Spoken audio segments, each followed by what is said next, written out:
Welcome back to Celebrity Radio. It's Alex Belfield here in Las Vegas, downtown, for one of my favourite casinos and hotels called The D. And the man in charge is The D. How are you? Great to see you, Alex. Let's start at the beginning then. The D. Is it Derek? Is it downtown? Is it Detroit? What is it? You hit all three of them. You're exactly correct. When we decided to rebrand the property and renovate really all 34 stories, all the suites, all the hotel rooms, we knew we had to come up with a new name, and it really came to us, and it really stands for all three of those. It really stands for downtown Las Vegas. It stands, it's a little bit of a tip of the cap to my hometown, which was Detroit, my original hometown, and all my friends call me D, so that's kind of how it happened. Congratulations on this property. Firstly, there's a great energy about it. You go around a lot of the bigger places, which are newer and have these multi-billion-dollar budgets and all of that, and they're kind of soulless, some of them, not all of them. But when you come here, there's a real heart about your casino floor for a start. There's an energy. Is that to do with the long bar, the music? Is it all planning and that you've worked hard to create? You know, for me, I used to come on holiday to Las Vegas a few times a year. And back when I was younger, I always thought, if I ever had a chance to run a casino or I ever had a chance to own a casino, what would I want to do? And I've really orientated this around a property that is fun. And when people come, we have to be respectful that they're giving us their time and they're coming on vacation, they're coming on their holiday.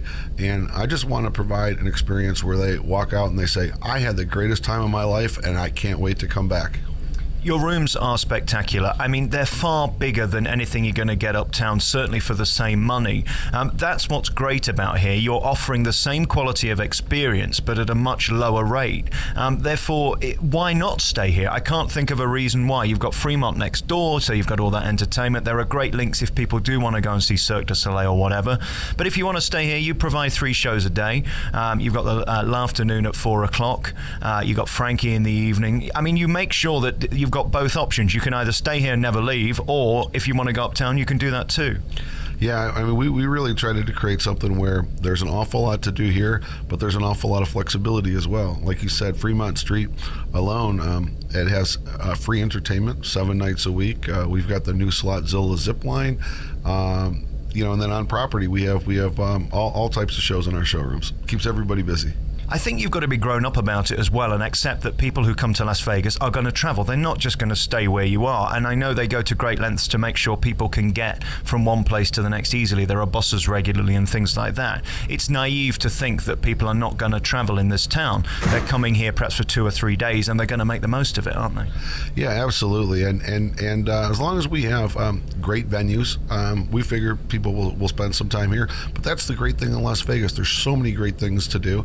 And when people don't stay with us, we want to make sure we have the reasons for people to come down and pop in and check things out. And that's one of the reasons why the Andiamo Steakhouse here, I'm so proud of that. Just getting named the best Italian steakhouse in all of Las Vegas. That's been such a great restaurant venue for us that it brings a lot of people here. I was lucky enough to dine there last night, and it is simply the best service I've had in the whole of my 2 or 3 week experience here in Las Vegas. Those guys know how to make you feel special. And what I loved about it, there was one thing I didn't love about it, which was the fact that I had to send so much back. I mean, these guys give you a meal, don't they? I mean, some of the appetizers are as big as an entree. That's true. They do serve some healthy portions, but hopefully you have a little left over to take a bite today. The service was literally incredible. The room is just so decadent and beautiful. And they've kind of gone away from it now. They seem to be being very cool for school, but there's something lovely about eating in a beautiful room, great food that's served properly. And that's exactly the epitome of what Andiamo's is. It's that traditional steakhouse with beautiful food and, again, at great value. Well, great. I'm glad you had a great meal. We hear this time and time again, and it's just a terrific restaurant, and it's something I do highly recommend to everyone. And of course, a little bit of Detroit brought here to Las Vegas, one of the most famous steakhouses there. Yeah, that was one of my Detroit imports here, and when I talked to the owner in Detroit, I had to convince him to come out here. He wasn't quite sure, but after he was out here, I think after about 2 days, he was sold, and he said, "Okay, let's do this together." Derek, let's talk about what it's like being you. How do I get my own casino? How do I build this empire you've got, not just one, but 2, and then make it a success and still be here year on year? Well, I would say it's there's no such thing as something happening overnight, and I've always been the same. I always woke up every morning and try to figure out a way to do something a little bit better, and I think you take day after day and month after month and you grow a business. And I'm fortunate enough that I love growing businesses, and I love trying to create some things. And sometimes you really mess things up, but other times it works pretty well. And as long as you learn from it, then you can kind of go from there. When you come into a place like downtown Las Vegas and you see this shell, and then within a year or so you have to have your name on it, it has to be open and it has to be profitable, where do you start? What is the first thing that you make sure is right? Is it the food? Is it the rooms? Is it the casino floor? Well, that's a great question, and I would tell you that there wasn't quite the strategic sequencing as maybe you would think. We tried to get into everything as soon as we can because we knew that we had to. We knew we had to get all the rooms completely renovated. We knew we had to renovate the casino. We knew we had to bring the restaurants in. We knew we had to have new valet entrances. We knew we had to have new marquees on the building. And they all worked in conjunction with one another. So it's not as if we could work on one element. We had to do everything at one time, and we had to do it while the hotel casino was still open, which was a difficult process, but it helped us get to the point where all that's behind us now. I guess you could start a conference with your head as to what's going on at any one point in the day, because you're responsible for everything from the guy who greets you at the front door to the standards of shows to, of course, the quality of room. Where does it stop where your phone has to be switched off? Because you could go nuts, couldn't you, micromanaging everything? Because this is a huge property to stay on top of. Well, I think the key thing is you've got to, in a business that's open 24 hours a day, in a business that really doesn't have any doors with any keys that lock, the doors are always open. You really need to focus on developing a management team that you can trust. They trust you, and we all have our responsibilities. I would say, as part of the management team in the hotel casino business, phones never go off, just because you don't know who's going to walk in at 2:30 in the morning with $100,000 and want to start gambling or something like that. So you have to always be on. But fortunately for myself and for all of our management team, we love it. So it's not really a job. We kind of love what we do. I've been snooping around for the last 24 hours and I've said, have you heard about this Derek? What's he like? And you have a great reputation on the floor. It seems like you're very fair. I also wonder whether you're the kind of guy that ever switches off. Are you always looking for what's not quite to your standard, or do you sort of leave it to everybody else? No, it's fair to say that I can go from a meeting where we're making $1 million decisions to 4 minutes later I'm talking about the way the tissue paper in the restrooms isn't lined up appropriately. I love, obviously, being involved in these types of decisions and monitoring and creating an environment where all of our team is always looking at every little element.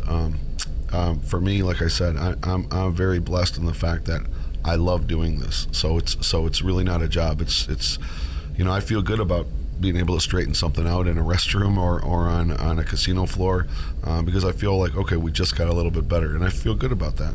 And I guess what's also empowering and thrilling is that you're at a point in your career where you don't have to ask permission of anybody else. If you want to get something done, you can get it done. Well, I think there are some benefits when your name's on the building. I'll give you that. But no, our management team has the authority to make decisions quickly. I do enjoy making decisions quickly. I don't like to belabor things after committee and meeting. I'm probably more willing to make a decision, and I'm probably more willing to mess it up. And if that happens, then we just try to quickly adjust and take another tack. I think you're so brave, and you should be very proud of what you've achieved. When I look at the rooms, which we'll talk about now, they're rooms to entertain in, aren't they? I mean, you've set them up. I'm in a suite overlooking Las Vegas with the most glorious view, I think, on the 29th floor. As you walk in, there's a bar area. This is a place to bring your friends and have a party, isn't it? Oh, absolutely. I think it's one of the greatest towns, and I think this is the greatest property to have a party. Like I said, our one of our key logos and key slogans is the fact that this is the most fun casino in all of Las Vegas, and we have to keep pushing the envelope to make sure that everybody has a great time when they come here. I'm very old now, and what impressed me the most was your level of showers. My God, they're amazing. They're the best in Las Vegas, and that might not seem something to you. I'm tall. You wouldn't believe how many showers come to about my chest height, which really pisses me off in hotels. Yours are big, and I'm a big guy, and I need to be covered. They're fabulous. Congratulations on that. Well, I appreciate that. I think that's a character trait that we both share. I cannot stand going to a hotel and the shower is hitting me on in the middle of my back. And I'm not a big fan of hotels that don't have the proper water pressure or don't have the proper temperature. And I had some very specific design requirements for our shower. So I appreciate it meant something to you. I know it's little things, but even like the Wi-Fi is the best I've had anywhere in Las Vegas. I know these are small things to other people, but to me, if I'm in the middle of a Skype call, I don't want to be cut off. If I'm trying to download something or check emails, I don't want it to take 20 minutes. These are little things that all build up because it's those small things that can stop you coming back to a property, isn't it? Yeah, I mean, the Wi-Fi speed is something that is important to me. We do our speed tests, and we're always trying to be a little bit better on our upload speed, our download speeds, and I would say, from a competitive perspective, we think that that's an advantage, and we think that helps our customers out, and it attracts people, and not everyone notices it, but if you do enough of those little things, there's going to be a few points that some people are going to appreciate, and I think that's how you end up growing a loyal customer base and a customer base that likes to talk about the property. A lot of people credit you as being responsible with reinventing downtown and being the guy who has made it cool again. Let's face it, there was a period when this was the place that old people came, and the dollar slot machines and all of that business, the 5-cent slot machines and things like that. You put a ton of money into this to make it cool again, and you are literally bringing in a brand new clientele and a cool clientele. For you, was that important to make sure that this place survives? Because, of course, Uptown, they're building by the second and reinventing themselves daily. Yeah, I think it's important to always reinvent and renovate and keep fresh and keep clean and keep cool. And I think the one thing that we have here, I think we can have an upscale and fun experience. People sometimes ask me, well, are you competing with the Strip? And I generally say, well, not really, because I'm not competing with a $4 billion tower, but they may have a bigger physical asset, but I have one advantage over them, and my advantage is that if somebody has a $4 billion tower in today's day and age, they have $4 billion in debt. We don't have the debt here, so it still allows me to sell a beer for $4 or $5, and something unlike on the Strip where a beer or a drink may cost $12 or $14. So I think it gives everybody a little better opportunity to get a great experience with a little less price. I stayed in a Strip property the other day and said, could you bring a coffee to my room? They charged me $22. I don't care who you are. That's an insult, isn't it? Yeah, I mean, I don't. You're exactly right. It doesn't really matter how much money you have. You can be offended by some of the pricing, and when you have some really wonderful properties with an awful lot of debt, basically they've got to be able to pay for the debt, and that's through higher prices, higher room rates, much more expensive food, and that's really one of our advantages, we feel. And of course, with having a property this size, I can get from the car park to my room within seconds. It can take 20 minutes in some of these other places. That for me is a great relief. And I think for people who are here for an extended stay, whether that's 3 days or above, these things are going to matter. And that's another great advantage for you. Yeah, I agree. I mean, I think the convenience is terrific. I mean, you can get off the elevator, go make a bet on the sports book. You can jump right out. You're right at the world famous Long Bar and watch your favorite football game or baseball game or soccer game, and you could be right there. So I think the convenience is terrific. If you want a quick snack, there's the D-Grill, which I ate in this morning, which is tremendous. Beautiful room and serving sort of diner food to a very high standard. Very nice. The ribs were delicious. Last night, again, Andy Armour's was just terrific. One of the best meals I've had here and the best service I've certainly had in Las Vegas by a mile. And again, so generous with the portions and hospitality. And your rooms, again, size of them, bigger than anything you're going to get pound for pound anywhere in Las Vegas. So congratulations. It was a great honor meeting you, and thank you for your time. Well, thank you. I'm glad you had a great experience. I appreciate the opportunity to be on, and I'm like I said, I'm very glad that you had some great meals, and hopefully I get to see many of your listeners at some point. See you back in Detroit. All right. See ya.